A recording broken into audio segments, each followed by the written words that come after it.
हाय, मैं हूँ सोनाली कुलकर्णी और आप मुझे देख रहे हैं सिने टॉकर्स पर।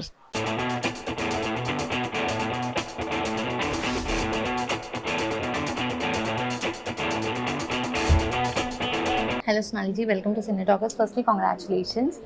विसल ब्लोअर के बारे में जानना चाहूँगी, आप जो कैरेक्टर प्ले कर रहे हो एज एन एडिटर, सो इस साइड आके कैसा लग रहा है और क्या कुछ कहना चाहोगे? कितना प्रेशर आया, क्या कुछ समझ में आया? ज़िंदगी में पहली बार मैं उस तरफ हूँ, तो मज़ा तो नहीं कह सकती, लेकिन टेंशन बहुत आया। आपके जो चैलेंजेस होते हैं, क्योंकि हम जब किसी भी घटना कवर करने जाते हैं तो हमें लोगों से बात करनी पड़ती है।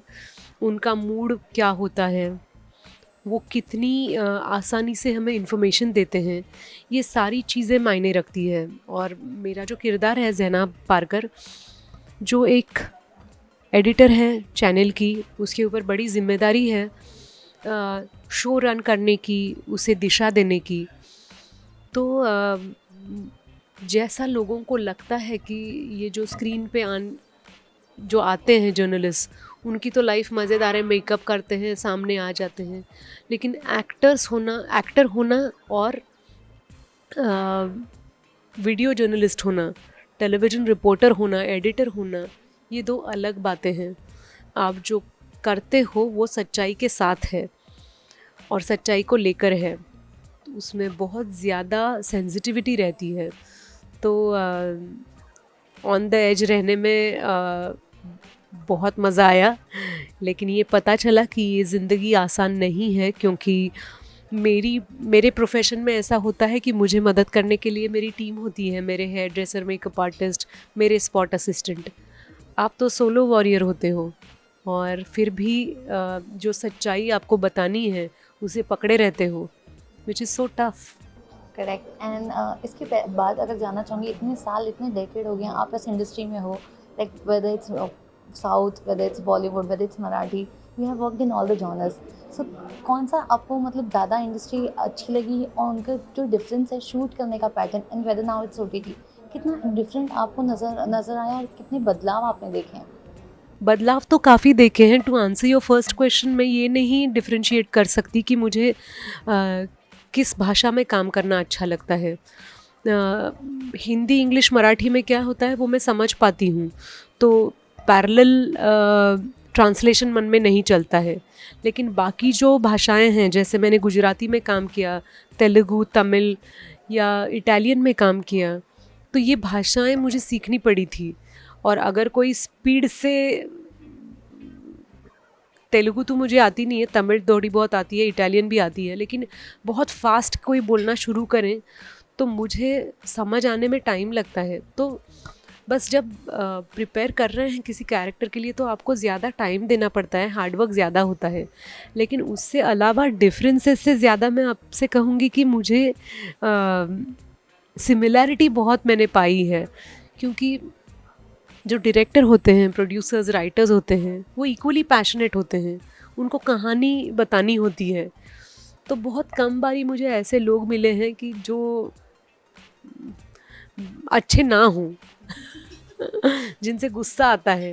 होते हैं कोई एक्टर्स होते हैं जिनको इनसिक्योरिटी होती है, लेकिन मुझे लगता है मैच्योरिटी उसी को कहते हैं जब आप समझ पाते हो कि somebody is going through some different journey, उनका कोई अलग लाइफ में चल रहा होता है प्रवास, तो उसे नज़रअंदाज करना या उसे समझ लेना, इसी को मैच्योरिटी कहते हैं। तो मुझे बहुत कम बार किसी ने तकलीफ़ दी है, और दी भी है तो मैं बताऊंगी नहीं इंटरव्यू के बाद मिलना, मैं नाम लेके बताती हूँ।